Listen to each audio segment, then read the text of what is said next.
And I think the chatter is going to be, oh my God, Anthony Richardson is the physical specimen like Josh Allen. And if you've ever watched Florida play football, I hope most of you listening to the show have, you don't need to be told that already. You already know that.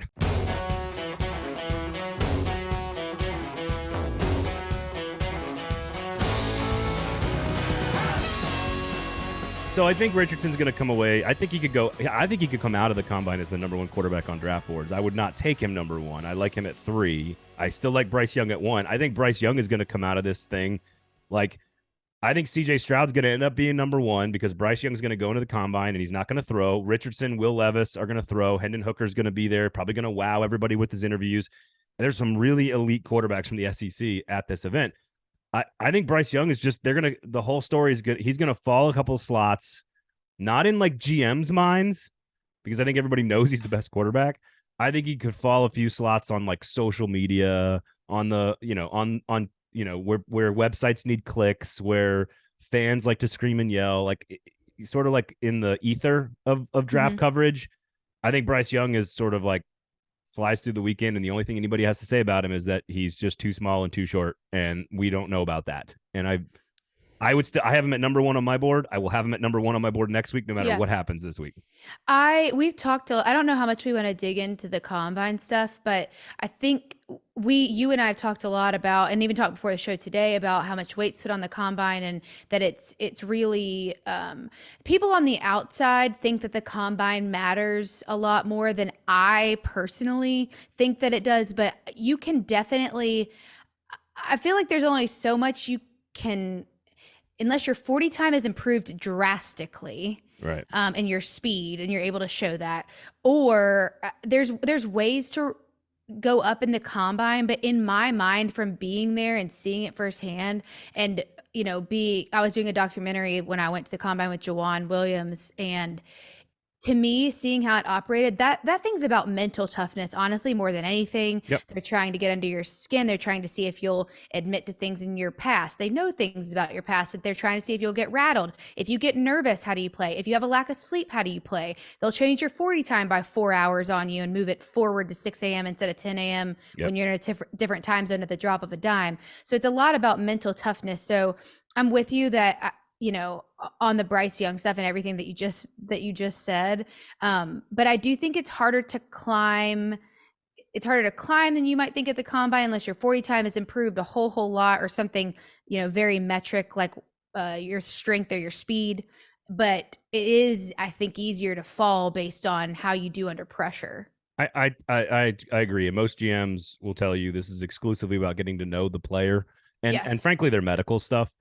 But again, I think you said it at the very I can't remember what the phrase you used at the very beginning of your take there, which was like, to the football people, nothing really changes. You're just trying to validate the tape that you see on Saturdays with some statistical metrics, but really you're just trying to get to know these guys and do some medical eval.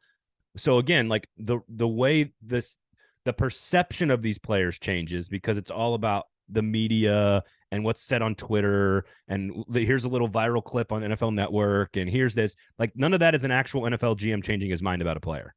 It's all just like chatter, like around the thing. And I think the chatter is going to be, oh my God, Anthony Richardson is the physical specimen like Josh Allen.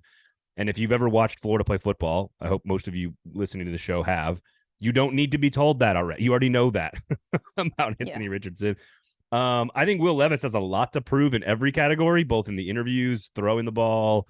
I think he's going to test really well physically. Hendon Hooker has a lot to prove from a medical evaluation standpoint. Of course, the talking points for Hendon Hooker are going to be like, oh my God, what a mature young man. There's like, you can already tell what the ether is going to say. I just think Richardson's going to go up.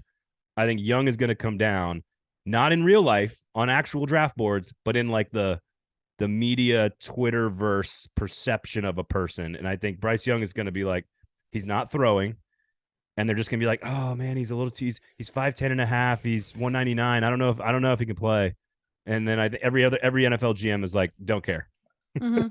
don't care. They know. There's so much sports science behind all that. They know. They could. Quickly here, quick note. I want to dive more into this company at some point, maybe during the off season. There's a Nashville-based company called S2 Cognition, and it measures processing speed, mental processing speed, and it says the report is that this 2023 quarterback class is the highest scoring class they've ever had as a group in terms of processing speed. Wow. So again, Wow. this is a new metric to learn that to me is still far more important than anything you're going to see in the underwear Olympics this weekend. How do they? Yeah, right. How do they collect that metric? Do you know?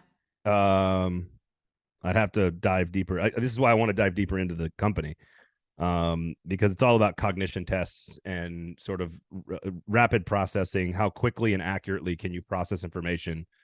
Again, it's what a quarterback has to do in seconds, pre-snap, post-snap, whatever.